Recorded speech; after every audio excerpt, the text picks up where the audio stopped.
પૂજ્યપાદ હરિભદ્ર સુરેશ્વરજી મહારાજ જીવનના વિવેકને દેખાડી રહ્યા. જીવન જીવવાનો પણ એક વિવેક, અને એ વિવેક જે સમજી જાય છે એ જ સમાજમાં સ્થાન પામે છે, માન અને સન્માન પામે. જેની પાસે જીવન જીવવાનો વિવેક નથી એને સમાજ જલ્દી બોલાવતો નથી. તમારી પાસે શું છે એટલું પર્યાપ્ત નથી કે તમને કોઈ બોલાવે. તમે કેવા છો એના ઉપરથી તમને કોઈ બોલાવે. આ વાસ્તવિકતા છે. કોઈ કેમ વિચારતું હોય કે મારી પાસે ઘણું બધું છે અને હું સમાજ નહીં, સમાજ ઉપેક્ષા કરે છે. ઠીક છે, તમે છો એટલે તમારી સામે કંઈ નહીં, પણ જેવું તમારું મોઢું ફરે ને એ પછી તમારા વિશે જે વાત થાય એ તમારું સ્વરૂપ છે, એ તમારી ઓળખાણ છે. એક મેં ઊભી કરેલી ઓળખાણ, એક હું માની લઉં છું મારી ઓળખાણ એક એ છે, અને એક સમાજ મને જે ઓળખાણ આપે છે એ જ. મારી ઓળખાણની કિંમત નથી. હું ગમે ત્યાં ગમે તે કહેતો હોઉં. તમારા સામાન્ય જીવન વ્યવહારમાં પણ તમારે ત્યાં લગ્નનો પ્રસંગ હોય, તમારા દીકરા કે દીકરી માટે તમારે કંઈ પણ કોઈને ત્યાં પણ જવાનું હોય તો તમે જાઓ અને પરિવાર પોતાની બધી જ વાત કરે, તમે હા પાડો? કારણ કે કોઈ પણ માણસ હોય એ પોતાની સારી બાજુ જ બતાડે છે. તમે બીજી 10 જગ્યાએ તપાસ કરો કે ભાઈ વાસ્તવિકતા શું છે. બરોબર? એટલે કોને માન આપો તમે? કઈ વાતને મહત્વ આપો? એણે કરેલી કે બહારથી કથે? સમાજ તમને એક સ્થાન આપે છે અને તમે કેવા છો એના ઉપરથી, તમારી પાસે શું છે એના ઉપરથી નહીં. બસ એ કેવા થવું ને એ બહુ મહત્વનું છે, એની કિંમત છે. મારી પાસે પુણ્ય ઘણું છે, મારો બહારનો દબદબો ઘણો બધો છે, એના ઉપરથી તમે મારી પાસે નહીં આવો. તમને ક્યારે આવવાનું મન થશે? જ્યારે તમને કંઈક એમ લાગશે કે ના અહીં જવા જેવું છે તો જ તમને એવું લાગશે. એટલે કેવા હોવું જોઈએ એના માટેનું માર્ગદર્શન આ હરિભદ્ર સુરી મહારાજ આપે. તમારી પાસે શું છે એના ખ્યાલમાંથી બહાર આવો. તમારે કેવા હોવા જોઈએ, તમારે કેવા બનવું જોઈએ એના ઉપર તમારે ફોકસ કરવાનું. એના જ બધા આ નિયમો છે, એનું જ આ માર્ગદર્શન છે, એનું જ આ દિશા સૂચન છે. બસ આટલું આટલું આટલું અનિવાર્ય છે. કાલે આપણે વાત કરતા હતા ગુણદોષ નિરૂપણમ બહુ ગુણે પ્રવૃત્તિ. કોઈ પણ કામ કરતા પહેલા એની લાભ હાનિનો વિચાર પેલો કરવા. આમાં લાભ વધારે કે નુકસાન વધારે? મારી પ્રતિષ્ઠા, મારા મનમાં આવેલું કામ, મને ગમે છે એ કામ નહીં, મારું કશું જ મહત્વનું નથી. એ કરતી વખતે કે એ કર્યાથી લાભ વધારે છે કે હાનિ વધારે છે એનો વિવેક પેલો કરવાનો. જ્યાં વધુ લાભ હોય કાં તો પૂરેપૂરો લાભ જ હોય એવું કામ કરવું, અથવા જ્યાં વધુમાં વધુ લાભ હોય એવું કામ. જ્યાં હાનિ હોય કે વધુ હાનિ હોય એવા કોઈ કામમાં પ્રવૃત્તિ કરવી નહીં. સામાન્ય વ્યવહારમાં પણ કરીએ છીએ. જીવનના દરેક પગલા કંઈક બોલવું છે ને તો પણ વિચાર, બોલવું હોય તો પણ આ વિવેક રાખવાનો છે કે મારા બોલ્યાથી લાભ થશે કે નુકસાન થશે. ઘણીવાર એવું થાય, પાછળથી એમ થાય એની કરતા ન બોલ્યા હોત તો. વાત બરાબર ચાલતી હોય, લગભગ એવું થાય. ફિલ્ટર બધે જ જરૂરી છે. ફિલ્ટર બધે, ખાલી પાણી માટે જ ફિલ્ટર હોય એવું નથી. વાણી માટે પણ ફિલ્ટર હોય, વિચારો માટેનું પણ ફિલ્ટર હોય, પ્રવૃત્તિ માટેનું પણ ફિલ્ટર હોય. એમ કહીએ આપણે 7 ગલણે ગાળીને બોલવું, 10 વખત વિચારીને બોલવું. કારણ કે એકવાર તમે બોલી ગયા, શબ્દને બદલવાની જ્યાં સુધી આપણી અંદર છે ને ત્યાં સુધી બધો જ તમારો અધિકાર. એકવાર શબ્દ તમારા મોઢામાંથી નીકળી ગયો, તમારો કોઈ અધિકાર રહેતો. આ તીર જેવું છે. જ્યાં સુધી કમાનમાં છે તીર ત્યાં સુધી તમારા હાથમાં છે કે એને ક્યાં છોડવો. પણ એકવાર છટકી ગયો પછી તમે એમ કહો કે ના આમ નહીં આમ કરવાનું હતું, પછી તમારા હાથમાં નથી હોતું. કોઈ પણ પ્રવૃત્તિ હોય એનો અધિકાર ત્યાં સુધી જ છે જ્યાં સુધી તમે સંયમમાં. તમે એકવાર કરી દીધું, તમે એકવાર શબ્દ બોલી ગયા, બસ પછી તમારો અધિકાર. એનાથી કેટલી બધી પરિસ્થિતિઓ સર્જાઈ જાય, કેવા ઘમાસાણ સર્જાય, કેવા દ્વંદ્વ સર્જાય. દ્રૌપદી કેટલું બોલ્યા હતા? કેફ હતો, કેફ હતો પોતાની સમૃદ્ધિનો, પોતાના વૈભવનો. ચાલવામાં ખબર પડે એવું નહોતું, એવી રચના હતી કે જ્યાં પાણી હોય ત્યાં લાદી છે એમ લાગે, ને જ્યાં લાદી હોય ત્યાં પાણી છે એમ લાગે. એટલે તમને એમ થાય ચાલવું કેવી રીતે? અને એમાં શબ્દ નીકળી ગયો, આંધળાના દીકરા. વાત સાચી છે કે નહીં એનું મહત્વ નથી, વાત કરવાની રીત સાચી છે કે નહીં એ મહત્વનું. રીત ખોટી હોય ને તો સાચી વાતનું પણ મહત્વ મરી જાય. રીત સાચી હોય ને તો ખોટી વાત પણ સુધારી શકાય. રીત સાચી હોય, રીતમાં પ્રેમ હોવો જોઈએ, રીતમાં ઉદારતા હોવી જોઈએ. મશ્કરી, આ એક મશ્કરી હતી, એને શું સર્જ્યું? આપણે બધું જ જોઈએ છીએ. દુર્યોધન આવો, એ ભલે આવો જ હતો, માની લીધું, પણ નિમિત્ત કોણે આપ્યું? ઘણી વાર કેવું હોય છે, નિમિત્ત નાનું હોય છે એટલે દબાઈ જાય છે, પ્રવૃત્તિ દેખાય, પણ એ સર્જનમાં નિમિત્ત બહુ જ નાનું હોય છે, બહુ જ નાનું નિમિત્ત. એનાથી જે સર્જાય એ ખાનાખાલી ખરાબી સર્જાય. આખું મહાભારતનું યુદ્ધ થયું, 18 અક્ષોહિણી સેનાનો નાશ. કેટલાય લોકો, કોઈક મા બાપ વગરના થઈ ગયા, કોઈકના પરિવાર સાવ રફે દફે બધું જ તહસ નહસ થઈ ગયું.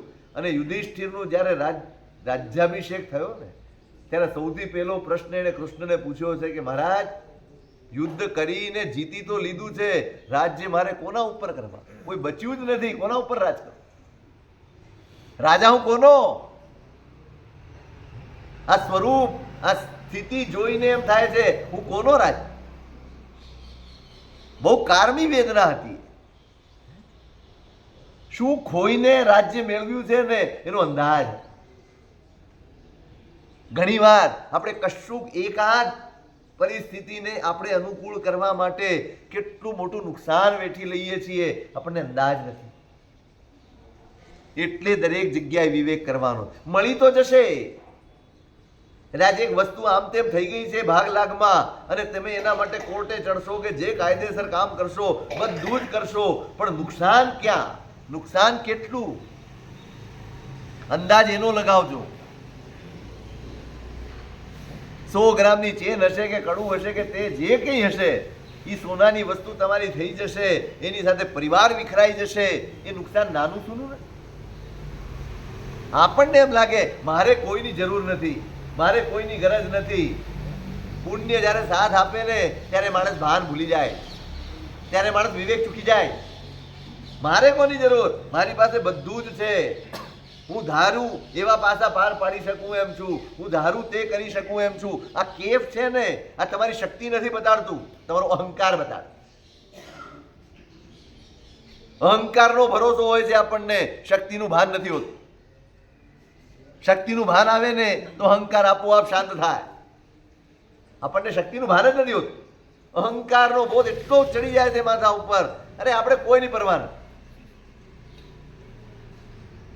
અને આ જ નાની નાની વાતોમાંથી પરિવારો છૂટા પડે. બબે જણા રહેતા હોય અને એમાં માંદગી આવે, કોઈ પ્રસંગ આવે ત્યારે ઘરે કોઈ ન હોય સેવા કરવા. તમને પાણી પીવડાવવા વાળું નથી, ઘરવાળાને ઓફિસે જવાનું જરૂરી છે, કામે જવાનું જરૂરી છે, તમે એકલા કણસો છો, ડોક્ટર બોલાવવા હોય તો બોલાવી શકાય એમ નથી. ત્યારે ખબર પડે ભેગા હતા ત્યારે કેટલું સારું, કેટલું સચવાઈ જતું હતું. આજે ભલે બધાને એમ છે નહીં અમારી સ્વતંત્રતા, અમારી પ્રાઇવસી, આ તમારી પ્રાઇવસીના ખ્યાલે તમારા જીવનને કેવા કેવા દુર્ધ્યાન વાળા બનાવ્યા છે, કલ્પના નથી. બધા તમાચો મારીને ગાલ લાલ રાખે, બધા. જરૂર પડે કે ના પડે? કોણ પડખે આવીને ઉભું રહે? પડોશી. તમે ગમે તેવા સારા સંબંધો બાંધ્યા હોય, આવીને કોણ ઊભું રહે? આપણું હોય ને એને જ આપણું દાજે. આપણાપણું હોય ત્યાં જ દાજે. પણ આપણે બધું જ ડિસ્ટ્રોય કરીને નીકળ્યા હોઈએ, બધું જ ઉખાડીને ફેંકીને નીકળ્યા હોઈએ, કોણ સામે જુએ આપણે? અને જે પરિવારનો ન થયો ને એ કોઈનો ન થાય ને કોઈ એનું ન થાય. એને સહન જ કરવું પડે. અને પછી જ્યારે જરૂર પડે ત્યારે જવાય. ત્યારે કેવા જવાય? પગ ના ઉપડે, પગ ભારે થઈ જાય. સમજી વિચારીને. લાભ હાનિનો મારે વસ્તુ જોઈએ છે, પણ શું ખોઈને જોઈએ? આપણે નાની નાની વાતે કેટલા મોટા નુકસાન ઉપાડી લઈએ. બહુ જ સમજીને કરવાનું છે. બહુ ગુણે પ્રવૃત્તિ. લાભ હોય એ જોજો, તત્કાલ લાભ નહીં જોતા, લાંબા ગાળાનો લાભ જોજો. દીર્ઘ દ્રષ્ટિ રાખજો.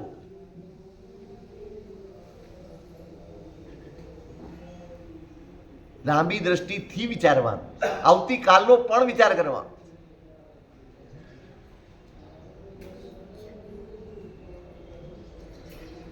એટલે ગુણદોષ નિરૂપણમ. સતત વિચાર કરો. ટેવ પાડવી પડે. ટેવ પાડવી પડે. કોઈ પણ જવાબ માંગે ને તત્કાલ, આપણી પાસે જવાબ બધા તત્કાલ હોય, આપી દીધું. નહીં, વિચારવાનો સમય લો. દરેક બાબતમાં વિચાર કરશો તો તમને ખબર પડશે કે આ જવાબ શું પરિણામ લાવશે, આનાથી શું લાભ હાનિ થશે. પગલું ઉપાડી જ લેવાય છે. તમારા વ્યાપારમાં પણ તમે કેટલા ફૂગ મારી મારીને બધું કરતા હો, શેર બજાર સિવાય. બાકી બધે ફૂગ મારતો હોય, અહીંયા હવામાં ઉડે. એને એમ થાય ઓહો હો કેટલો ભાવ ચડ્યો, લગાડી દો. અને લગાડી ત્યાં કેસ છે તમારે ત્યાં, બની ઠનીને ગયો હોય, પહેરેને લુગડે બહાર આવે ને તો બહુમાન કરવું પડે. એટલું બચે કે નહીં એ પ્રશ્ન છે. અંદરથી બધું જ ઉભરાય, પણ વિવેક, મનુષ્યની માનવતા ક્યાં છે, એની વશેકાઈ ક્યાં છે, એની ઉત્તમતા ક્યાં છે? વિવેક એ જ એની ઓળખ છે. માણસની ઓળખ વિવેક છે, કાંઈ શરીર નહીં. આહાર નિદ્રા ભય મૈથુનાની સામાન્ય મે તત્ પશુભિર્નરાણામ ધર્મો હિ તેષામ અધિકો વિશેષ ધર્મેણ હીના પશુભિઃ સમાનઃ. બધું જ સરખું છે.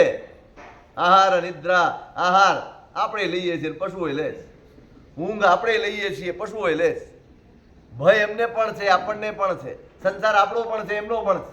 સંસારના સુખો એમને પણ છે, એમના શરીરના હિસાબે, મને મારા હિસાબે. સામાન્ય મેં તત્ પશુભિર્નરાણામ, બધું જ સરખું છે પશુઓને ને મનુષ્યને. તો ફરક ક્યાં પડ્યો? એને પૂંછડું છે ને આપણે નથી, એને શિંગડા છે ને આપણે નથી. જ્ઞાનીઓની દ્રષ્ટિએ બહારના ફરક એ ફરક હોતા જ નથી. ઠીક છે, શરીરના ફરકથી શું? ધર્મો હિ તેષામ અધિકો વિશેષ. ધર્મ એક જ તત્વ એવું છે જે પશુને પશુ અને મનુષ્યને મનુષ્ય તરીકે પ્રસ્થાપિત કરે છે, મનુષ્યને પશુમાં ફરક પાડે છે. કયું તત્વ છે? ધર્મ. એ ધર્મ એટલે શું? વિવેક. માણસ ડગલે ને પગલે વિવેક કરીને ચાલે ત્યારે મનુષ્ય છે. પશુને વિવેક ના હોય, તમે જોજો અહીંથી નીકળશે, જ્યાં ત્યાં મોઢું નાખ્યા જ કરશે. એ પ્લાસ્ટિક છે, એ ખાવાનું છે, એ ખાવા જેવું છે કે નહીં, આ કરવા જેવું કશું જ એને ન હોય, એ કર્યા જ કરે, કર્યા જ કરે. સમજી લેવાનું, જે મનની પાછળ ચાલ્યા કરે ને એ પશુ હોય. એકલી જે ઈચ્છા થઈ એ કરવાનું કર્યા જ કરે એ પશુ સમાજ. વિવેક કરીને ચાલે. ધર્મો હિ તેષામ અધિકો વિશેષા. ધર્મ એ જ એનું તફાવત છે, એ જ એની તરતમતા છે. જ્યાં ધર્મ નથી, ધર્મ એટલે વિવેક, જ્યાં વિવેક નથી, ધર્મેણ હીના પશુભિઃ સમાનઃ. જ્યાં વિવેક નથી ત્યાં પશુમાં અને આપણામાં શરીર સિવાયનો કોઈ ફરક નથી. આ વિવેકની વાત. વિવેક કરજો. તમે જુદા છો, તમે પશુ નથી. એ સતત પ્રસ્થાપિત કરવું પડે. વિવેકની દીક્ષા આપે છે મહાપુરુષ. દરેક જગ્યાએ વિવેક કરજો. બોલવામાં પહેલો વિવેક વિચારમાં કરજો. જેને વિચારમાં વિવેક આવી ગયો ને એનું બોલવામાં આવશે જ અને એનું પ્રવૃત્તિમાં આવશે. જેનો વિચારમાં વિવેક નથી એ બોલવામાં ભાન નહીં જ રાખે અને કરવામાં મર્યાદા રહેશે જ નહીં. શરૂઆત જ મનથી થાય છે, શરૂઆત જ વિચારમાંથી થાય છે. તમે વિચારમાં એને રોકી લો તો વચનમાં આવશે નહીં, વચનમાં આવશે નહીં તો પ્રવૃત્તિમાં આવશે. પહેલું કામ તો ત્યાં જ રોકવાનું હોય. કદાચ ત્યાં નિષ્ફળ ગયા તો વચનમાં રોકી લો, બ્રેક લગાડો, ત્યાં અટકાવો. ત્યાં નહીં અટક્યું અને કરી નાખ્યું પછી તો ભોગવવાનું, પછી ભોગવવાનું. પછી તમે લાખ પ્રયત્ન કરો, તમે ગમે તેટલું એને સમજાવો, મારે આ બોલવું નહોતું, મારે કેવું નહોતું, મારો આવો આશય નહોતો, તમે ગમે તે બોલો. એકવાર ઘા વાગી ગયો ને એ વાગી, પછી લાખ પ્રયત્ને તમે પાછા ન ફરી શકો. બૂંદ કી બિગડી હોત સે નહીં સુધર, એવી કહેવત છે. ખબર છે?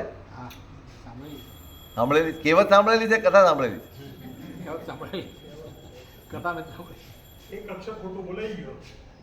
અકબર ને બિરબલ ની વાર્તા છે. કોઈક અત્તરનો વેપારી આવ્યો, શ્રેષ્ઠતમ. રાજા પાસે તો શું હોય, એની પાસે નકલી લાવવાનું કઈ હોય જ નહીં. સારામાં સારા અત્તર લાવ્યો. અકબરને દેખાડે છે અને અકબર જુએ છે, લીધું છે એની પાસે અને એ લગાડતા ઢોળાઈ, જરાક અત્તર ઢોળાઈ. એને એમ થયું કોઈનું ધ્યાન નથી, નીચેથી ઉપાડી લીધું, લગાડી દીધું. નજર બિરબલની ત્યાં જ હોય. બિરબલ બહુ ચકોર હોય અને રાજાને ખ્યાલ આવ્યો કે બિરબલ જોયું. હવે રાજા જેવી નીચે પડેલું ભલે ને અત્તર હોય, તમે ઉપાડ્યું ને, એક ટીપું પડ્યું હતું, તમે ઉપાડી લીધું, બિરબલ જોઈ ગયો. અકબરને થયું આબરૂ ગઈ આપણી, આબરૂ ગઈ આપણી. હવે શું કરવું, વાળવું કેવી રીતે? બીજે દિવસે આમંત્રણ આપ્યું બિરબલને, આપણે આજે જલ ક્રીડા કરવા જવું છે, રમવા જવું છે. આપણી ભાષામાં સ્વિમિંગ પુલમાં જવું. આપણી ભાષામાં વાત કરીએ તો તરત સમજાય. ગયા અને બધી પિચકારીઓ આ તે બધું લઈને પાણી એની ઉપર છાંટે છે, ખૂબ છાંટે છે, પિચકારીઓથી ઉડાડે છે, બધું કરે છે. ધીરે ધીરે બિરબલ કહે છે, સાહેબ બૂંદ કી બિગડી હોત છે નહીં સુધર. તમે એ બૂંદ ઉપાડ્યું એટલે તમે કંજૂસ નથી પણ ઉદાર છો, એ આનાથી તમે સાબિત નહીં કરી શકો.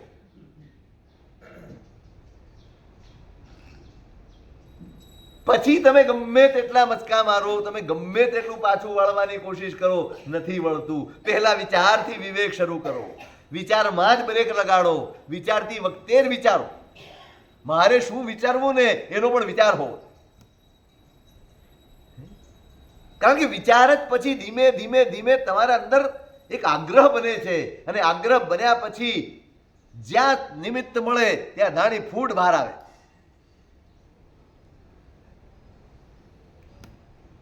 એટલે વિવેક, આ વિવેક શીખવાડે છે. ગુણ દોષ નિરૂપણમ. તમે ગુણ અને દોષ બંનેને ત્રાજવે તોળી અને પછી પગલું માંડે છે. જ્યાં વધુ લાભ હોય એવું જ કરજો. શાંતિર માર્દવ માર્દવ મલોભતા.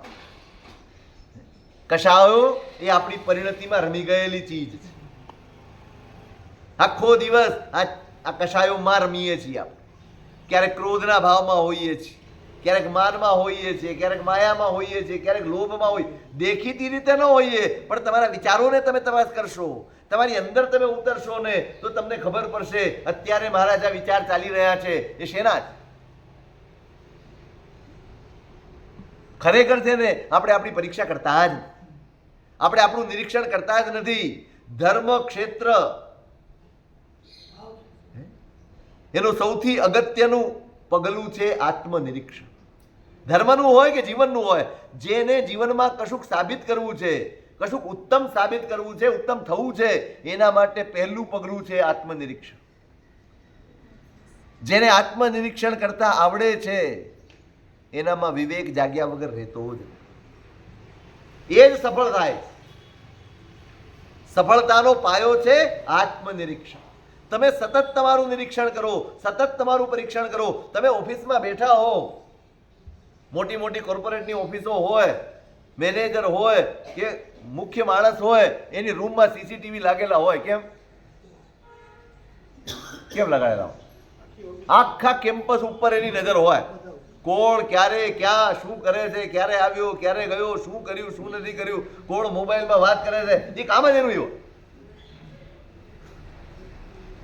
કારણ જરાક નાનકડી ચૂક પણ તમારી કંપનીને ઉપરથી નીચે લાવી શકે. એક નાનકડી ચૂક પણ લાવી શકે. બસ આ જ ફંડા અહીંયા કામ લાગે છે. એક નાનકડી ચૂક તમે મેળવેલી કીર્તિ, તમે મેળવેલા માન અને સન્માન, તમે મેળવેલી પ્રતિષ્ઠા, આ બધાને ધૂળધાણી કરી શકે. અને એટલા માટે સતત તમારી ચોકી આ સીસીટીવી લગાડવાના. સીસીટીવી લગાડવાનું. ક્યારે શું વિચાર હું કરું છું ને એનું સીસીટીવી નિરીક્ષણ હોવું જોઈએ. આ જ આત્મનિરીક્ષણ. તમારું ફોકસ ત્યાં હોવું જોઈએ. હું શું વિચારું છું, હું કયા વિચારને મહત્વ આપું છું, કોને ઘૂંટું છું, શું કરવું જોઈએ અને શું ન કરવું. કશાયો હાવી કેમ નાની નાની વાતે બહાર પ્રગટ થઈ જાય, કેમ કંટ્રોલ નથી રહેતો. આપણને ગમે છે ના એવું નથી, કોઈને કશાય નથી ગમતા. વાત બરાબર છે, મને ગમતા નથી અને છતાંય મારો કાબુ નથી. કેમ કે હું એ વિચારોને મહત્વ આપું છું, એ વિચારોને ઘૂંટું છું, એ વિચારોની સાથે ચાલું છું. મારે જેને ગૌણ ગણવા જોઈએ, જેને મહત્વ ન આપવું જોઈએ, જેની ઉપેક્ષા કરવી જોઈએ, એને સાથ આપું છું અને માટે કશાયો મારી ઉપર હાવી થઈ જાય. ઉપાય બતાડ્યો છે દરેક જીવમાં જ, કોઈ બાકી નથી. તમે હો કે અમે હોઈએ, બધા કશાયમાં જીવનારા છે. ઉપાય શું? કોને ઘૂંટશો? કોઈક વિચાર તો જોઈશે, કારણ કે મન છે તો વિચાર તો રહેવાના. મન છે તો વિચાર રહેવાના જ. તમે એમ વિચારો કે મારા બધા જ વિચારો અત્યારે સમાપ્ત થઈ જાય અને મન સાવ શૂન્ય થઈ જાય, શક્ય નથી. ઉપાય એના પ્રતિપક્ષ ભાવો જે છે એ ભાવો, એ વિચારોનું તમે સેવન કરો. ક્ષમા, નમ્રતા, સરળતા અને સંતોષ. તમારે કશાય બગાડવા છે, ક્રોધથી બચવું છે, ક્ષમાના વિચારો કરો. શેના વિચારો? ક્ષમાના વિચાર કરો. પણ ટકવાના જ નથી ને. ટકે કેવી રીતે? સારો માણસ ટકે? સારા માણસને કોઈ ટકવા નથી દેતું. તમે સમજો, સારા માણસને કોઈ ટકવા નથી દેતું. કોણ હાવી થઈ જાય? તમે એક સારો, આપણે જોઈએ છે ઘણી સંસ્થાઓ એવી છે જ્યાં અમુક માણસો એવા પેંધા પડી જાય કે તમને એમ થાય કે હવે બદલવું છે તો સારો મેનેજર લાવીએ. તમે સારો મેનેજર લાવો ને 8 દિવસમાં રાજીનામું આપે. કેમ? કોણ ટકવા નથી દેતું? એટલે પેલા શું કરવું પડે? સારો મેનેજર પેલા લાવવો પડે કે નબળા માણસો પેલા કાઢવા પડે? તમે નિયમ વિરુદ્ધ કામ કરો છો, માટે નિષ્ફળ જાઓ. પેલા નબળા કાઢો, પછી સારો લાવો. એ બદલી શકશે. એ કોને બદલશે? જે વર્ષોના પેંધા પડી ગયેલા છે એને હલાવવા સહેલા જ, ઊંડા મૂલ કરી ગયા છે એને હલાવવા સહેલા નથી. આપણી અંદર આ બધા કશાયો, આ બધા જ ભાવો જન્માંતરોથી ઘર કરી ગયેલા.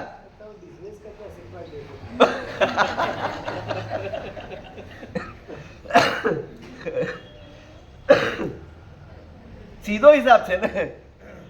આપણે કાયમ આ ભૂલ કરીએ છીએ. સાહેબ સારો માણસ લાવો ને એટલે બધા નહીં. સારો હંમેશા, અમે એક દિવસ કહ્યું હતું તમને વ્યાખ્યાનમાં, નબળી શક્તિ હંમેશા હાવી હોય, કારણ કે એને મર્યાદા નથી. સારા માણસને તો ખરાબ થવાની પણ મર્યાદા છે. એ કદાચ બોલશે ને જોરથી તો પણ એને એક મર્યાદા રોકી લેશે. આનાથી વધુ જોરથી નહીં બોલાય, આનાથી વધુ નબળા શબ્દો નહીં બોલાય, એની જાત રોકી લેશે. સારાને એની સારપ રોકે છે, ખરાબને એની ખરાબી છે ને ધક્કો મારે. આ ફેર છે બંનેમાં. સારો હોય એની સારપ એને અટકાવે અને ખરાબ હોય એની ખરાબી એને ધક્કો આપે. હવે બેમાં કોણ જીતે? સીધો હિસાબ છે, ખરાબ જ જીતવાનો. એટલે હવે આને મહત્વ આપો, એને મહત્વ આપો, એનું ગૌરવ કરો, આને ઉપેક્ષા કરો. ગમે તેવો હું પોતે સાચો લાગતો હોઉં તો પણ, હું મારી જાતને સાચો લાગતો હોઉં તો પણ મારે ક્ષમા જ ઘૂંટવાની જ. સત્વ જોઈએ, હિંમત જોઈએ, જતું કરવાનું સાહસ જોઈએ. જો સાહસ ન હોય ને એ સારું મેળવી શકે નહીં, સારું કેળવી શકે નહીં. સાહસ જોઈએ, સારા માટે સાહસ. ભલે એમ લાગતું હોય બે લોકોની વચ્ચે મારી ફજેતી થઈ ગઈ, મારું ખરાબ દેખાયું, લોકો શું વિચારશે? લોકો આજે ગમે તે વિચારે, પણ તમારો વ્યવહાર આવતીકાલે આખા સમાજ ઉપર પ્રકાશ પાથરશે એટલું નક્કી સમજજો. તમારામાં ધીરજ છે? લોકો તમને ગમે તેટલા ખરાબ ચિત્રે, લોકો તમારા માટે ગમે તેટલું નબળું બોલે, તમે પ્રતિકાર ન કરો, તમે સારા જ બની રહો. સૌથી શ્રેષ્ઠ ઉપાય છે. પ્રતિકારે કોઈ દાડો ઉપાય હોતો જ નથી. કેટલાને જવાબ આપશો? સમાજના 90% માણસો, સમાજ આખો 90% આવા માણસોથી બનેલો છે. કેટલાને જવાબ આપશો? કેટલાના સમાધાન કરશો? અને મને એક જણે બહુ સરસ શીખવાડ્યું, સાહેબ કોઈ દિવસ સમાધાન કરવાનો જો, કોઈ દિવસ કોઈને ખુલાસા ના કરવા. કેમ કે સાંભળનારો પોતાની દ્રષ્ટિથી જ તમને સાંભળે છે, તમારા દ્રષ્ટિકોણથી તમને જોતો જ નથી. તમે લાખ ખુલાસા કરી દીધા, તમને સંતોષ થઈ ગયો કે હવે માની ગયો, નહીં, તમને બીજેથી ખબર પડશે કે ફલાણે જઈને આવી વાત કરી આવ્યો. હા, મરી મસાલા નાખી. એટલે કોઈને ખુલાસા કરવાની જરૂર નથી. તમારા વ્યવહાર, બસ એ જ તમારું પ્રમાણપત્ર છે. અને કોઈ ન માને તો કાંઈ નહીં, મારો ઉપરવાળો તો મને જોઈ જ રહ્યો. મારે કોના પ્રમાણપત્ર ઉપર જીવવાનું? એ લોકો જેની કોઈ કિંમત નથી, એ લોકો જેની કોઈ વેલ્યુ નથી, જેનું સમાજમાં કોઈ સ્થાન નથી, એ શું વિચારે છે એના વિશે હું વિચારું? આપણે કોના વિશે વિચારીને દુઃખી થઈએ? આવા લોકો માટે જ વિચારી છે. ફલાણો આમ કે છે, ઢીકણો, એની કિંમત શું છે તમે વિચારો? એનું મૂલ્ય શું છે? જેનું ઘરમાંય ફદ્યું નથી આવતું એ આપણી કિંમત કરે અને આપણે દુઃખી થવાનું? અરે રે ના ઘરે, એને જે વિચારવું હોય વિચારે. હું ખોટો છું તો મારે બદલાવાનું છે, હું ખોટો નથી તો મારે ચાલવાનું છે. પતી ગયું. શા માટે ખુલાસા કરવાના? સાહસ જોઈએ. અજમાવી જુઓ એકવાર, 6 મહિના પછી મળજો. કેજીમાં પ્રવેશ લીધો એવું લાગે છે. હે? કેજી? અરે આપણે બધા હજી બાળ મંદિરમાં છે. કેજી ફેજી શું, પ્લે ગ્રુપમાં છીએ હજી. પણ શરૂ કરો. 6 મહિના જો આ તપ કરી લીધું ને તમે, તમને એમ લાગશે, તમારા જીવનમાં અનુભવ થશે, આવી શાંતિ જીવનમાં ક્યારે અનુભવી નથી, આવી સ્વસ્થતાનો અનુભવ ક્યારે નથી. પ્રયોગ છે આ બધા પ્રયોગો જ, સાહસના પ્રયોગો, અસાહસના નહીં, સાહસના પ્રયોગ. ક્ષમા ઘૂંટો, સરળતાને ઘૂંટો, નમ્રતાને ઘૂંટો અને સંતોષને ઘૂંટો. ક્ષમા હશે, ક્રોધ જશે. નમ્રતા હશે, અહંકાર જશે. સરળતા હશે, માયા જશે. સંતોષ હશે, લોભ જશે.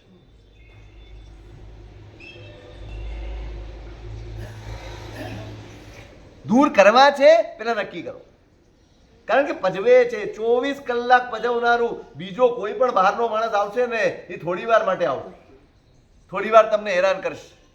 એ તો ચાલ્યો ગયો. હવે તમે જે પજવણી ભોગવો છો, હવે જે તમે વ્યાકુળતા ભોગવો છો, હવે જે તમે સંતાપ ભોગવો છો, જે પીડા ભોગવો છો ને આર્ત ધ્યાન ભોગવો છો, બીજા દિવસ સુધી, એ કોના લીધે?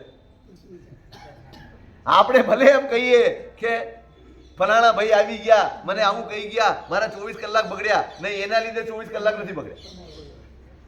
એક માણસ આવ્યો, હાથમાં કાદવ લઈને આવ્યો અને મારી ઉપર નાખી, ઓકે, અને જતો રહ્યો. હવે મારે શું કરવું જોઈએ કહો? હે? ખરેખર સમજીને કહેજો, શું કરવું જોઈએ? કાદવ સાફ કરવો? નહીં, બેસી રહી આપ, કાદવ નાખી ગયો, જે આવે એને કહો. સારું લાગશે? તમે જે આવે એને એમ કહેશો આ કાદવ. સવાર સુધી તમે દુઃખી થયા કોના કારણે? કોના કારણે? તમે કાદવ ધોયો નહીં માટે તમે સવાર સુધી મેલા રહ્યા. પેલાનો વાંક કે તમારો વાંક? નાખ્યો એનો વાંક, પણ પછી તમે ડાયા ન થયા એ કોનો વાંક? તમે તમારી સમજણનો ઉપયોગ ન કર્યો કોનો વાંક? હવે શું કરવું છે? આ સંવત્સરી એટલે કરવી પડે છે. કાદવ ધોઈ નાખો ભાઈ, કમસે કમ વર્ષે ધોઈ નાખો. પણ ના, આપણે વર્ષો સુધી એ આભૂષણ પહેરીને ફરીએ હે દુખી થયા જ કરીએ. એટલે ઘટના 2 ક્ષણની, 2 મિનિટની કે 10 મિનિટની હોય છે. દુઃખ મારો 24 કલાકનું નહીં, મહિનાઓનું ને વર્ષોનું હોય છે. એનું કારણ હું જો અંદરથી ક્ષમાનો ભાવ રાખી લઉં હશે ભાઈ. પેલા શેઠની એક વાત આવે, બહુ પ્રતિષ્ઠિત છે, કોઈની સાથે કોઈ માથાકૂટ એને છે નહીં. એમાં અચાનક એક દિવસ, હવે શેઠને નોકર જતા હતા, રાતના અંધારાનો સમય હતો, ગલીમાંથી પસાર થતા હતા અને કોઈક માણસ સામેથી આવ્યો અને જેમ તેમ બોલવા માંડ્યું, ગાળો દીધી, આ કરી તે કરી, જતો રહ્યો. શેઠ તો ખંખેરી નીકળી ગયા. બોલા નોકરની હેસિયત કેટલી? એને એમ થયું કે શેઠને ગાળ દીધી, આમ કર્યું તેમ કર્યું, એના મનમાં જરા રોષ આવે. બીજે દિવસે શેઠ દુકાને ગયા. શેઠ કાલે શું બન્યું હતું? 2-4 જણા આવી ગયા. એને થયું આને કેવી રીતે ખબર? રાતનું અંધારું, ગલીમાં કોઈ નહીં, અમે 2 જ જણા, આને ખબર કેવી રીતે પડી? તો કે તમારા નોકરે. હવે જે વસ્તુ ખાનગીમાં પતી ગઈ હતી, પેલા નોકરને કીધું ભલા માણસ, કોઈ નહોતું જાણતું, ગામ આખાને જણાવ્યું. આપણે આ કરીએ. તમારી સાથે કંઈક વ્યવહાર બન્યો, કંઈક ઘટના બની, તમે 50 જણાને કીધી, જે તમારા સુધી સીમિત રહી શકે એમ હતી, જેનામાંથી તમે જલ્દી બહાર નીકળી શકો એમ હતા, એ વસ્તુને તમે આગળ વધારી. કોણ દુઃખ ઊભા કરે છે? આપણે જ આપણી જાતને દુઃખી કરતા રહીએ છીએ ભાઈ. કેમ? સમજણ. શું ઘૂંટવાનું છે? ક્ષમા ઘૂંટો, ભલે ને કરી ગયો, શું કરી જવાનું? એની હેસિયત જ. ઓશો એક દિવસ પ્રવચન કરતા, તમારું પુણ્ય વધે ને એમ દુશ્મન વધે. હોય વિરોધી તો વિચારોના પણ વિરોધી ઘણા હોય. એમાં એક દિવસ ચાલુ પ્રવચનમાં એક માણસે ચપ્પુ ફેંક્યું, જરાક માટે ચૂકી ગયું. સ્વાભાવિક છે, ત્યાં બેઠેલો બધો વર્ગ એમનો ડિવોટેડ, ગુસ્સો આવવાનો જ, ભયંકર ગુસ્સો આવવાનો. અને જો હાથે ચડ્યો, પણ એ જ સ્વસ્થતા.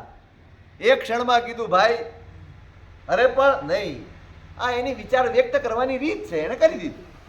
આપણે એનો પ્રતિકાર ના હોય. ભલે એને આ રીત આવડે છે, એને એ અજમાવી, મારી રીત શું હોય? એને જે રીત કરી એ મારી રીત હોય. એમને જ્યારે જેલમાં નાખ્યા, અમેરિકામાં આખું ખ્રિસ્તી ધર્મ હચમચી ગયો હતો એક જ પ્રવચનથી. બધાને એમ થઈ ગયું કે આ માણસ જો અહીંયા રહેશે તો આ એકે પ્રજા ખ્રિસ્તી ધર્મમાં નહીં રહે, એટલે એને જેલમાં મૂકો. વિરોધ કેવી રીતે કરવાનો, એને શું શિક્ષણ આપ્યું હશે? વિરોધ કેવી રીતે કરવાનો? રોજ જેલમાં આવે, હજારો માણસો આવે, બુકે લઈને આવે અને જેલરને બુકે આપી જતા. બસ આ વિરોધ.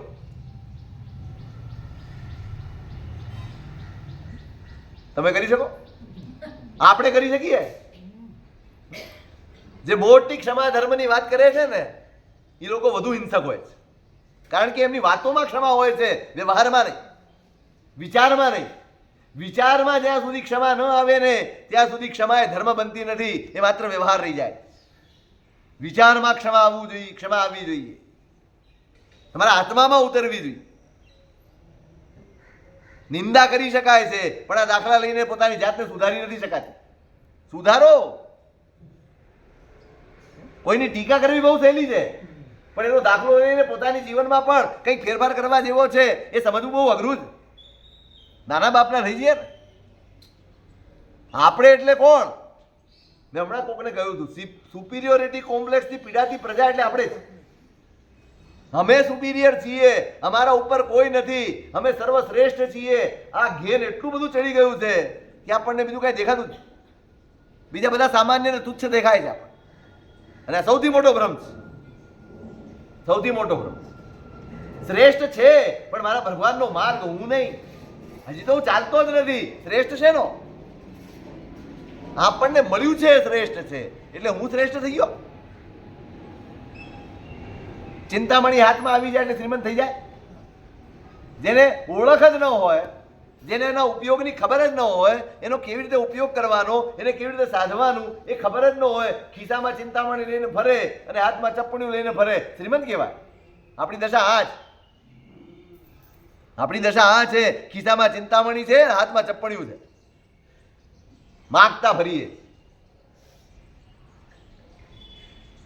આ ભાવો કેળવવાના છે. ક્ષમાનો ભાવ, નમ્રતાનો ભાવ, સરળતાનો ભાવ, સંતોષનો ભાવ. ઘૂંટો. મને પજવનારું તત્વ એને ઓળખો. 24 કલાક થઈ ગયા હજી સુધી હું વાતમાંથી બહાર નથી આવ્યો. કોઈક આવીને મારા વખાણ કરી ગયો. આહા, 24 કલાક સુધી એનો કેમ રહે? કેમ રહ્યો ભાઈ? પડ્યો છે અંદરનો અહંકાર. ઊભો થઈ જાય, બીજાને કહેવાનું મન થાય. આજે પેલા ભાઈ આવ્યા ને આવું કહી ગયા. છાનો રે ને ભાઈ. આપણને ઓળખે કેટલા? પેલા એ તો કહો, આપણને ઓળખે કેટલા? અહીંથી બહાર નીકળ્યા હોય, મને ઘણા કે સાહેબ તમે આચાર્યમાની જેમ નથી. મેં કહું બહાર નીકળું તો કોઈ ઓળખે એમ નથી આચાર્ય છે. કોણ ઓળખે તમને ભાઈ? કોનો અહંકાર કરો? 5-25 માણસો ઓળખે. વસ્તી કેટલી? આખા વિશ્વની વસ્તી કેટલી? 7 અબજની વસ્તી છે. એમાં તમને ઓળખે કેટલા? 7 જણા માંડ ઓળખે અને એમાં તો આમ ફરે. એટલે શેનો ફરે? શેનો અહંકાર? 7 માણસ પૂરા ઓળખતા નથી 7 અબજની વસ્તીમાં. નીકળો તો તમને જોયા કર્યા છે કોણ? અને એમાં તો આપણને એમ થાય કે ઓહો શાંત. શું કરવા પજવણી ઝેલો છો? શાંત થઈ જાઓ. સરળતા, તો જ સરળતા આવશે. અહંકાર જવો જોઈએ, નમ્રતા આવવી જ જોઈએ, ઘૂંટવું જોઈએ, વિચારવું જોઈએ. ભાઈ શું છે? પેલા જમીનદારને પોતાની જમીનનો બહુ ફાંકો. આટલી બધી જમીનો સ્વાભાવિક છે ને, મારી પાસે આટલું છે, આમ છે, તેમ છે. સોક્રેટિસને ખબર પડી કે આ જમીનદારને, એટલે એક દિવસ એને આમંત્રણ આપ્યું ઘરે. આવ્યો, એને એમ તું કોણ બોલાવે? સોક્રેટિસ બોલાવે એટલે તો શી વાતે. એને બોલાવ્યો અને એને આખી સામે વિશ્વનો નકશો પાથર્યો અને એને કીધું આપણો દેશ ક્યાં? તો કે આ. આપણું ગામ ક્યાં? શોધ્યું થોડી વાર તો આ. એમાં તારું ઘર ક્યાં?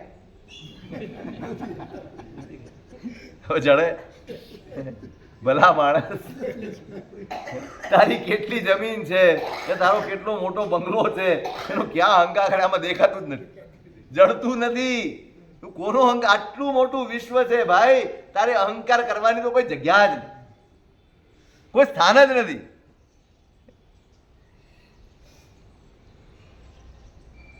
એટલે બચવું છે આ પજવણીથી. આ પજવે છે અંદર, માયા પજવે છે, લોભ પજવે છે. 24 કલાક આ બધાની પજવણી આપણી અંદર ચાલે છે. બચવું છે, એ પજવણીથી બહાર નીકળવું છે. બીજો બહારનો માણસ ક્ષણ બે ક્ષણ પજવી શકે, વધુ ન પજવી શકે. વધુમાં વધુ તો મારી જાત જ કેળવાયેલી ન હોય માટે દુઃખી થાવું, માટે હેરાન થાવું, માટે અહીં બદલવાનું જ. અને એ બદલવા માટેનો ઉપાય આપ્યો છે ભાઈ ક્ષમા. વિરોધી ધર્મ જે છે, કશાયનો વિરોધી ધર્મ છે ક્ષમા, અહંકારનો વિરોધી ધર્મ છે નમ્રતા, માયાનો વિરોધી ધર્મ છે સરળતા, અને લોભનો વિરોધી ધર્મ છે સંતોષ. બસ એ તમારા અંદર કેળવો, તમારી પજવણી શાંત થઈ જશે. તમે શાંત થઈ જશો, સ્વસ્થ થઈ જશો, પ્રસન્ન થઈ જશો. પછી બહારે પજવનારો કોઈ નહીં રહે. બહાર ના પજવનારો ક્યારે પજવી શકે? તમે જોજો, જે માણસ વધુ ચીડાય ને એને વધુ સળી કરેલો. આ સામાન્ય સામાજિક વ્યવહાર, કે તમે ચીડાવો કે તમે ગમે તે વધારે સળી કરી જાય, એ કરીને જતો રહે, એને ખબર છે કે આપણે કરી દેવાનું, પછી ચાલ્યા કરશે. નંદનસુરીમાં કહેતા થયો, ઘણા લોકો છે ને વિરોધ ટેવ હોય, ઘણાને વિરોધ જ કર્યા કરવાની. એટલે સાહેબ કહેતા કે નંદનસુરીમાં એવું કહેતા કે જો શીલચંદ્ર, આપણે છે ને આ બધા શાંત થાય ને એક હળી કરી દેવાની, એટલે પ્રોગ્રામ ચાલુ રહે. પ્રોગ્રામ ચાલુ રાખો. આપણે કોઈ પ્રતિક્રિયા ન કરવી, એકાદી સળી કરી દેવાની, પછી એમનું કર્યા કરે, તમને મજા. એટલે ડાયો માણસ છે ને પછી સળી કર્યા કરે, કાં તમે ડાયા થઈ જાઓ. ક્રોધાદ્યનુદય વૈફલ્ય કરણમ વિપાક ચિંતા, અંદરથી જ રોકો. ક્ષમાનો ભાવ ઘૂંટાયો હશે ને, જો એક વાત બરાબર સમજજો, ક્ષમા ઘૂંટાયેલી હશે તો ક્રોધ નહીં જ હોય એવું નથી. ક્રોધ અંદર હશે પણ ઊભો જ નહીં. ક્ષમાનો પ્રભાવ એટલો બધો હોય, ક્ષમાની પ્રતિષ્ઠા એટલી બધી હોય કે ક્રોધ ઊભો જ ન થાય. પહેલો પ્રયત્ન એ કરવાનો, ઊભો જ ન થાય, ઊભો જ. કદાચ ને એમ થાય કે વિચારમાં આવી ગયું, ના આણે આ કર્યું છે ને એટલે અવશ્ય આને દેખાડી જ દેવું, ત્યાં સુધી પહોંચી જવાય, ત્યાં પણ સાવધાન થઈ જાઓ. પ્રતિકાર કરવા માટે જે વિકલ્પ મનમાં ઉઠ્યો છે એને ક્યારેય અમલમાં મૂકવું નહીં. હું મળે એટલે આવું કહી દઈશ નહીં કહેવા, વિફળ કરો. જો તમે અંદર ઉઠતો ન રોકી શક્યા, ઊભો થઈ ગયો, તો ઊભા થયા પછી પણ એને નિષ્ફળ કરી શકાય. આ પણ સાધના છે, આ પણ સાધના, આ પણ અઘરું છે, સહેલું નથી. એકવાર મગજમાં આવી ગયું કે આને સંભળાવવું છે, પછી તમને ચેન નથી પડતું. એ મળ્યો હોય પણ એની સાથે કોઈ બીજો હોય અને તમે કહી ન શકો ને, એટલે ઓર ધૂંધવા, હવે ફરી મળવા દે. અને જો તક ન મળે તો ફોન કર, અને ફોન ઉપર ચાલુ છે. જે હોય ત્યારે તમે જોજો, તમારો કાયમનો દરેકનો અનુભવ હશે. ગમે તેટલું સંભળાવી દીધું હશે ને તો પણ તમારા મનમાં સંતોષ હશે. ફોન મૂક્યા પછી થશે સારું વાર રહી ગયું કહેવાય, હવે બીજી વાર તો કરાય નહીં. તમે જોજો, તમારો અનુભવ હશે. તમે સંભળાવ્યા પછી પણ તમારા નૈયામાં ક્યારેય સંતોષ નહીં થાય. એ વધુ પરેશાન થાય, વધુ હેરાન થાય, વધુ દુઃખી થાય. આ સ્વભાવ છે આપણો. એટલે જ હવે આટલા દુઃખી થવું અને પછી પાછા દુઃખી તો આપણે જ. પેલા તો કાંઈ નહીં. અમારા ખંભાતમાં હતા એક ભાઈ, સુમનભાઈ નામ હતું. ખબર નહીં કઈ માટીનો ભણેલો માણસ. તમે ગમે તે શબ્દ બોલી જાઓ, એના મોઢાની રેખા ન પડે. તમે ત્યાં જ્ઞાન ભંડારમાં રોકાયેલા છે, નેમિસુરી જ્ઞાન શાળા છે, અને રાતના મોટો ઝઘડો થયો. કોક ભાઈ એટલી જોર જોરથી બોલે, એટલી જોર જોરથી.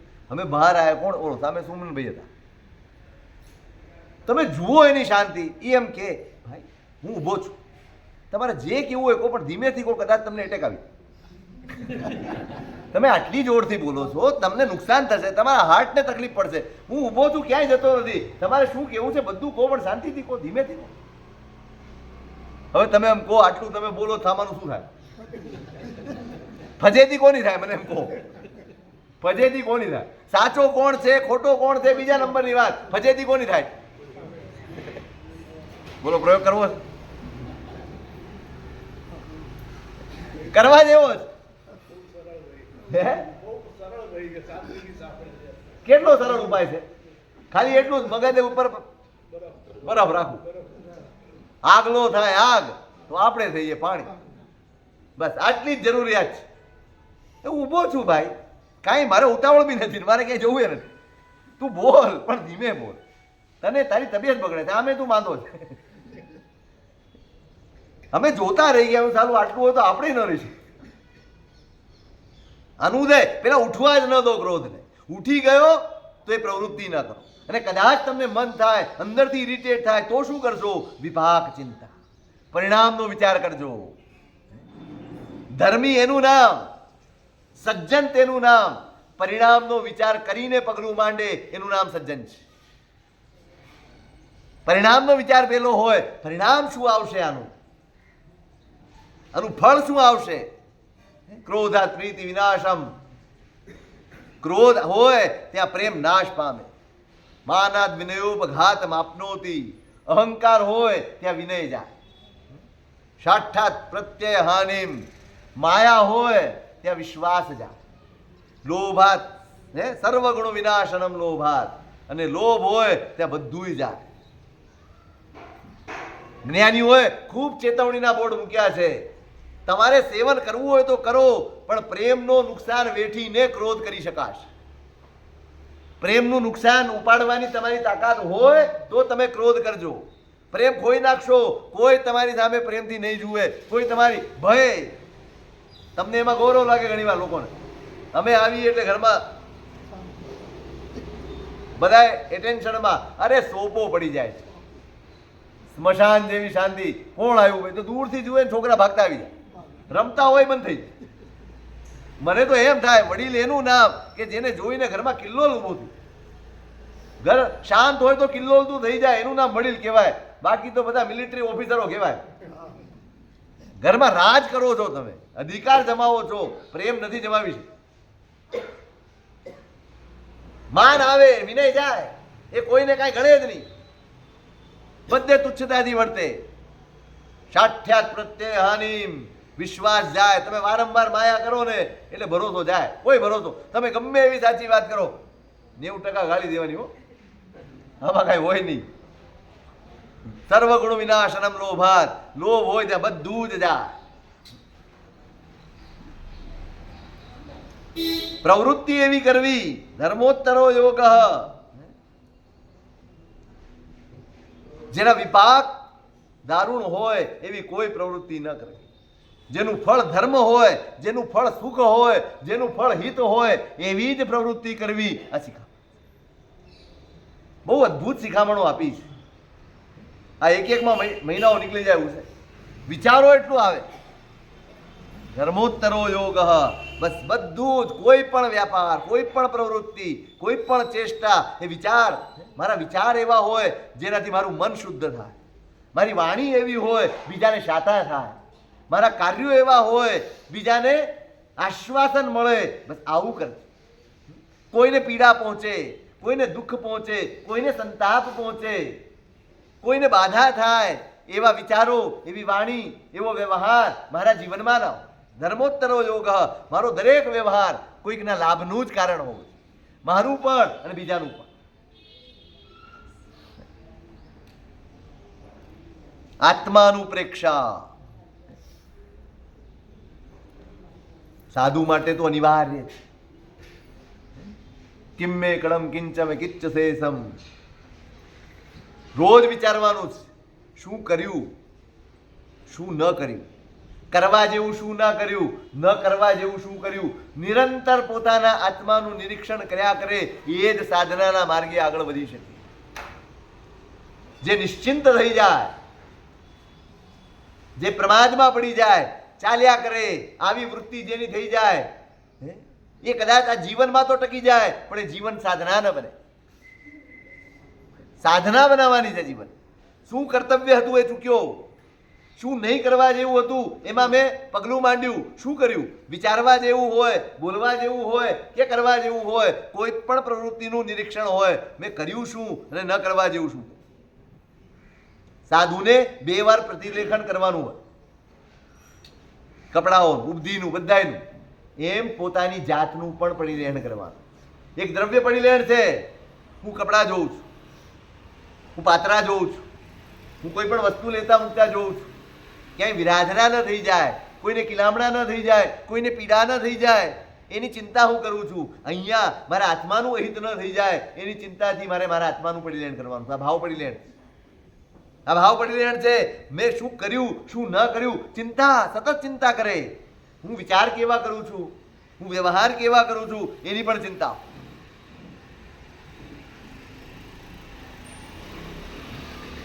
સવારે ઉઠીને પણ કરે, રાત્રે સુતી, બધો જ હિસાબ ક્લિયર કરીને પછી પોરથી ભણાવીને સુઈ જાય. સાંજે બધો જ હિસાબ. અહીં એન્ડિંગ ન હોય, તો રોજ એન્ડિંગ હોય. એ નવેમ્બર ને સપ્ટેમ્બર ને જુલાઈ ને એવું કાંઈ ન હોય. અહીં તો રોજે રોજનો હિસાબ ચોખ્ખો. કોને ખબર રાત્રે સૂતા રહી ગયા તો હિસાબ ચોખ્ખો કર્યા વગર ગયા. તો કઈએ ગતિમાં જતા રહીશું ખબર નહીં પડે, અને આ બધા હિસાબ ચૂકતે કરવા પડશે. આજે નહીં કરો ને તો ભવાંતરમાં કરવા પડશે. માટે સતત સાવધાન. જે સાવધાન છે એ સાધક છે. સાધુ માટે સૂત્ર મૂક્યું છે, સુત્તા અમુનિ મુનિનો સયા જાગરંતી. આ પ્રભુના પોતાના શબ્દો છે. જે સૂતો છે, જે પ્રમાદમાં છે, જે પોતાના આત્માની ઉપેક્ષા કરે છે એ અસાધુ છે. મુનિનો સયા જાગરંતી. સાધુ તે છે જે સદાય જાગતો રહે છે. જે સાવધાન છે તે સાધુ છે. જે સાવધાન છે તે સાધક છે. આ સાવધાની છે, આત્માનું પ્રેક્ષા. સતત આત્મા સાથે જોડાયેલા રહેવાનું છે. વ્યવહાર ગમે તે ચાલતો હોય, હું ખાતો હોઉં ને તો પણ જોડાણ મારું આત્મા સાથે હોય, હું બોલતો હોઉં તો પણ જોડાણ મારું આત્મા સાથે હોય, હું ગમે તેવી સામાજિક પરિસ્થિતિમાં હોઉં, સમાજના કામ કરતો હોઉં, જોડાણ કોની સાથે હોય? બસ સાધકની નિશાની બહારની પ્રવૃત્તિ નહીં, અંદરનો લય છે. અંદરનો લય જો આત્માનો હોય તો પ્રવૃત્તિ ખાવાની હોય તો પણ કર્મ નિર્જરા કરે, પ્રવૃત્તિ ચાલવાની હોય તો પણ કર્મ નિર્જરા કરે, પ્રવૃત્તિ બોલવાની હોય તો પણ કર્મ નિર્જરા કરે. લય જો આત્મા સાથે જોડાયેલો હોય તો. અને લય આત્મા સાથે ન જોડાયેલો હોય ને તો એ ઉપવાસ કરે ને તો એ કર્મ બાંધે, એ પ્રતિક્રમણ કરે તો એ કર્મ બાંધે, એ પૂજા કરે તો એ કર્મ બાંધે. આ લય જોડવાની વાત છે. આત્માનું પ્રેક્ષા કેમ કરવાની છે? તમારા અનુસંધાનને આત્મા સાથે જોડવાનો છે. અનાદિકાળનો અભ્યાસ શરીર સાથે જોડાવાનો, પદાર્થ સાથે જોડાવાનો, પરિસ્થિતિ સાથે જોડાવાનો, સંસારના ભાવો સાથે જોડાવાનો અભ્યાસ એનો જ છે. અને અભ્યાસમાંથી બહાર નીકળવા માટે, એ અભ્યાસને તોડવા માટે આત્મા સાથે જોડવાનું. એટલે આત્માનું પ્રેક્ષા કરવાની. ઉચિત પ્રતિપત્તિ. અનુપ્રેક્ષા કરે, વિચાર કરે, વિવેક કરે, અને પછી જે ઉચિત હોય, જેનાથી મારા ગુણ વધે, મારો પ્રમાદ ઘટે, એવી જ પ્રવૃત્તિની પસંદગી કરે, એવી જ પ્રવૃત્તિનો સ્વીકાર કરે. જેનાથી પ્રમાદ વધે, જેનાથી ગુણોમાં હાનિ થાય એવી કોઈ પ્રવૃત્તિ, એવી કોઈ ચેષ્ટા, એવા કોઈ વ્યવહારનો સ્વીકાર સાધુ ન કરે. કેટલી ગંભીર બાબતો છે. આ કેળવણીમાં જન્મો જોઈએ, કેળવણીમાં જન્મો જોઈએ ભાઈ. ખૂબ મહેનત માંગે એવું છે આ. એમને એમ ભગવાનનું ચરિત્ર વાંચીએ ને કલ્પસૂત્ર, એમાં પરમાત્મા દીક્ષા લેવા માટે નીકળ્યા. અશોક વૃક્ષની નીચે શિબિકા સ્થાપી છે, 4 મુષ્ટિ લોટ. ત્યાં ધાવ માતાઓ શિખામણ આપે. ત્યાં એક શિખામણ છે, અસીધારા મહવ્યમ ચંકમયવમ જાયા. એ દીકરા, આ મહાવ્રતોને તલવારની ધાર ઉપર ચાલતો હોય ને એટલી સાવધાનીથી પાળજે. આવી ગયા છે એટલે બસ હવે નિરાશ થઈ ગઈ છે એવું માનતો નહીં. નિરાશ નથી થઈ, જવાબદારી વધી છે. જવાબદારીનું ભાન પળે પળ રાખે. અસીધારા મહવ્યમ ચંકમયવમ જાયા. આ મહાવ્રતો એ કઈ સામાન્ય નથી. તલવારની ધાર છે, એના ઉપર જરાક ચૂક થાય તો પગ કપાઈ જાય. એ નુકસાન તો બહુ સામાન્ય છે. શરીરને થતું નુકસાન એ બહુ સામાન્ય છે. પણ અહીંયા જો જરાક ચૂક થઈને તો આત્માને જે નુકસાન થશે એની ભરપાઈ અનંત ભવોથી પણ નહીં કરી શકે. એક ચૂક થઈ હતી મરીચીના ભવમાં, એક જ ચૂક થઈ. જરૂરિયાત હતી, પોતાને સેવાની જરૂરિયાત હતી, અને કોઈ સેવા કરનારું નહોતું ને ત્યારે પેલા કપિલ આવ્યા ને, તમારે ત્યાં ધર્મ નથી તો કે આ ધર્મ અહીંયા પણ છે ને ત્યાં પણ છે. એક ચૂક થઈ, કેટલા ભાવ થયા?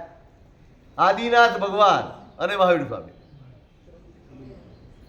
કેટલો કાળ ગયો એક ચૂકમાં. એટલે કે છે ભાઈ, એક ચૂક થશે ને અસંખ્ય કાળ સુધી ભવ ભ્રમણ કરશો ને તો પણ એની ચૂકવણી નહીં થાય. અહીંયા ચક્રવર્તી વ્યાજ નથી. આ તો કયું વ્યાજ છે એ સમજાતું નથી.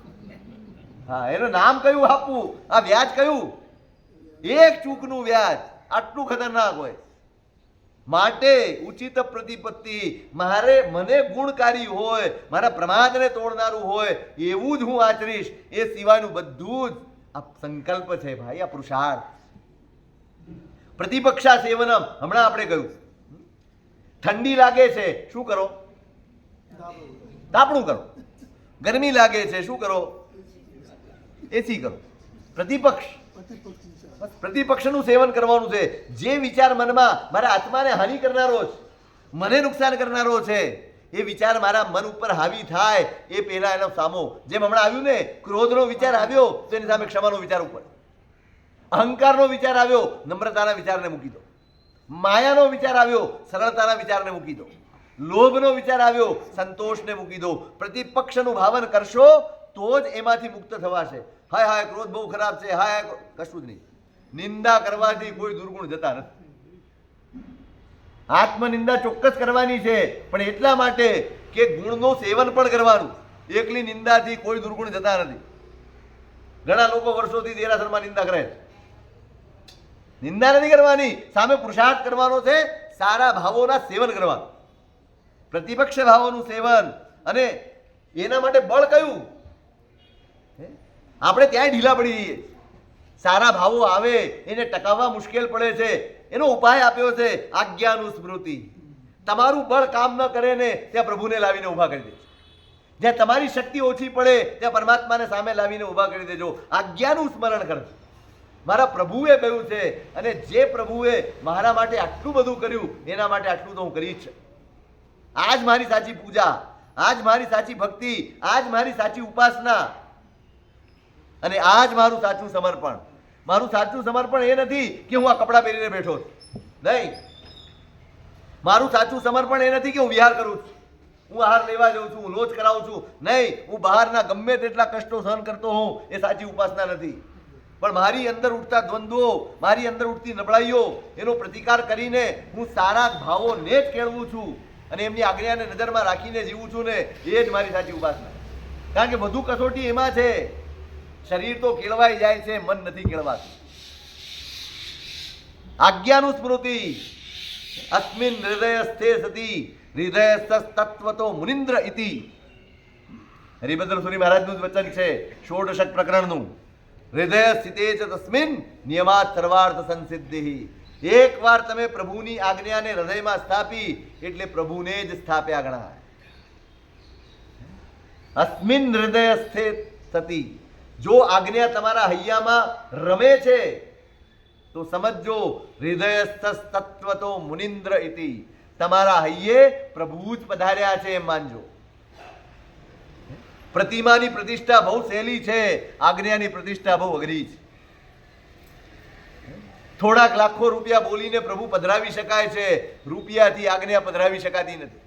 આજ્ઞાની પ્રતિષ્ઠા થઈ શકતી નથી. એના માટે તો સ્વયંનું સમર્પણ કરવું પડે. પોતાનું સર્વસ્વ સોંપી દઈએ ત્યારે આજ્ઞા પ્રતિષ્ઠિત થાય કે ન. અને હૃદય સ્થિતે તસ્મિન નિયમાત સર્વાર્થ સિદ્ધિ. બાહે ધરી આપે છે હરિભદ્ર સુરી મહારાજ. એકવાર અહીં આજ્ઞા વસી અને આજ્ઞા સ્વરૂપે પ્રભુ વસ્યા, એવી એક પણ સિદ્ધિ નથી જેનો અનુભવ તમને જીવનમાં ન થાય. એવી એક પણ શ્રેષ્ઠ પરિસ્થિતિ નથી જેનો અનુભવ તમને તમારા જીવનમાં નહીં થાય. કોઈ પણ ઈચ્છા, કોઈ પણ પરિસ્થિતિ તમારા જીવનમાં સહજ સુલભ થઈ જશે આજ્ઞા પ્રધાન. આજ્ઞાની સ્મૃતિ કરવાની છે. સમશત્રુ મિત્રતા. જ્યાં પ્રભુ બેઠા હોય ને ત્યાં સમતા જ, ત્યાં સમાધિ જ હોય, ત્યાં સ્વસ્થતા જ હોય, ત્યાં વૈર ન હોય, વિરોધ ન હોય, રાગ ન હોય, દ્વેષ ન હોય, નબળા કોઈ ભાવ જ ન હોય. ભગવાન હોય ત્યાં કેવી રીતે હોય? દેરાસરમાં કચરો હોય? તમે તો મન મંદિર કહો છો ને, મન મંદિર આવો રે. હા, વીર વિજયજી મહારાજે લખ્યું છે, મન મંદિર આવો રે.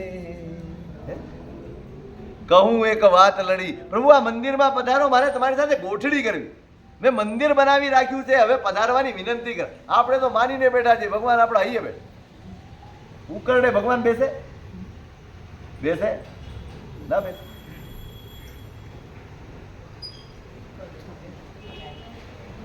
મન મંદિર બનાવવાનું છે ભાઈ. અને એના માટે બધું સમશત્રુ મિત્રતા. પ્રભુ પધરાવાના છે નહીં, ભગવાન પધારવાના હોય ત્યાં રાગ અને દ્વેષ ના હોય, વૈર અને વિરોધ ના હોય, મારું અને તારું ના હોય. ત્યાં જ આવશે પ્રભુ. બાકી વાતો આવશે, પ્રભુ નહીં આવે. દંભ આવશે, પ્રભુ નહીં આવે. પ્રભુ પધરાવા છે. સમશત્રુ મિત્રતા. શત્રુ હોય કે મિત્ર હોય, દરેક પ્રત્યેનો સમભાવ જ્યાં હૈયે વર્તે છે ને ત્યાં પ્રભુની પધરામણી થાય. પ્રભુ હોય ને ત્યાં સુગંધ હોય, દુર્ગંધ ના હોય. પ્રભુ હોય ત્યાં સુગંધી ધૂપ થાય. રાગ દ્વેષની ગંધ કેવી હોય, મારા તારાની ગંધ કેવી હોય, કષાયોની ગંધ કેવી હોય, ત્યાં પ્રભુ ના આવે. સમશત્રુ મિત્રતા. અને પછી પરિશહ જય, એનું શું સ્વરૂપ છે? ગ્રહાધિકાર વર્તમાન.